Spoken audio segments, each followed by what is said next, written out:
प्रसंग है सास का खौफ। मित्रों, प्रसंग में आगे बढ़ने से पहले आप हमारे चैनल को अवश्य सब्सक्राइब कर लेना, वीडियो को लाइक और अपने मित्रों से शेयर करना, एक छोटा सा कमेंट्स लिखकर हमारा उत्साहवर्धन जरूर करना। तो आइए चलते हैं प्रसंग की ओर।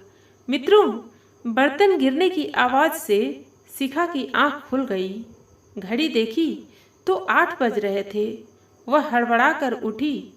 उफ, मम्मी जी ने कहा था कल सुबह जल्दी उठना है, रसोई की रस्म करनी है, हलवा पूरी बनाना है, और मैं हूँ कि सोती ही रह गई। अब क्या होगा पता नहीं। मम्मी जी डैडी जी क्या सोचेंगे, कहीं मम्मी जी गुस्सा न हो जाएं। हे भगवान, उसे रोना आ रहा था। ससुराल और सास नाम का हौवा उसे बुरी तरह डरा रहा था। कहा था दादी ने, ससुराल है, जरा संभल कर रहना, किसी को कुछ कहने का मौका न देना, नहीं तो सारी उम्र ताने सुनने पड़ेंगे। सुबह सुबह उठ जाना, नहा धोकर साड़ी पहनकर तैयार हो जाना, अपने सास ससुर के पांव छूकर उनसे आशीर्वाद लेना। कोई भी ऐसा काम न करना जिससे तुम्हें या तुम्हारे माँ पापा को कोई उल्टा सीधा बोले। शिखा के मन में एक के बाद एक दादी की बातें गूंजने लगी थीं। किसी तरह वह भागा दौड़ी करके तैयार हुई। ऊंची नीची साड़ी बांधकर वह बाहर निकल ही रही थी कि आईने में अपना चेहरा देखकर वापस भागी। न बिंदी न सिंदूर, आदत नहीं थी तो सब लगाना भूल गई थी। ढूंढकर बिंदी का पत्ता निकाला, फिर सिंदूरदानी ढूंढने लगी।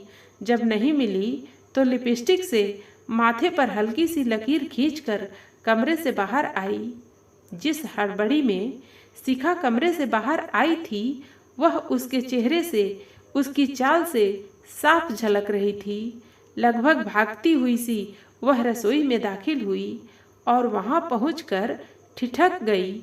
उसे इस तरह हड़बड़ाते हुए देखकर सासू माँ ने आश्चर्य से उसकी तरफ देखा, फिर ऊपर से नीचे तक उसे निहार कर धीरे से मुस्कुराकर बोली, आओ बेटा, नींद आई ठीक से या नहीं? अचकचा कर बोली, जी मम्मी जी, नींद तो आई, मगर जरा देर से आई, इसलिए सुबह जल्दी आंख नहीं खुली, सॉरी। बोलते हुए उसकी आवाज़ से डर साफ झलक रहा था। सासू माँ बोली, कोई बात नहीं बेटा, नई जगह है, हो जाता है। शिखा हैरान होकर उनकी ओर देखने लगी, फिर बोली, मगर मम्मी जी, वो हलवा पूरी। सासू माँ ने प्यार से उसकी तरफ देखा और पास रखी हलवे की कढ़ाई उठाकर शिखा के सामने रख दी और सहज जैसे मीठे स्वर में बोली, हाँ बेटा, ये लो, इसे हाथ से छू दो। शिखा ने प्रश्न भरी निगाहों से उनकी ओर देखा। उन्होंने उसकी ठोड़ी को स्नेह से पकड़कर कहा, बनाने को तो पूरी उम्र पड़ी है। मेरी इतनी प्यारी गुड़िया जैसी बहू के अभी हंसने खेलने के दिन हैं। उसे मैं अभी से किचन का काम थोड़ी न कराऊंगी। तुम बस अपनी प्यारी सी मीठी मुस्कान के साथ सर्व कर देना। आज की रस्म के लिए इतना ही काफ़ी है। सुनकर शिखा की आंखों में आंसू भर आए। वह अपने आप को रोक न सकी और लपक कर उनके गले से लग गई। उनके रुधे हुए गले से सिर्फ एक ही शब्द निकला, माँ। कथा सार। प्रिय आत्मीय जनों, जितना हो सके ससुराल में भी बहुओं को डराना बंद हो जाए तो ये संसार स्वर्ग बन जाए। सास नाम का खौफ हर स्त्री के दिल में घर कर चुका है।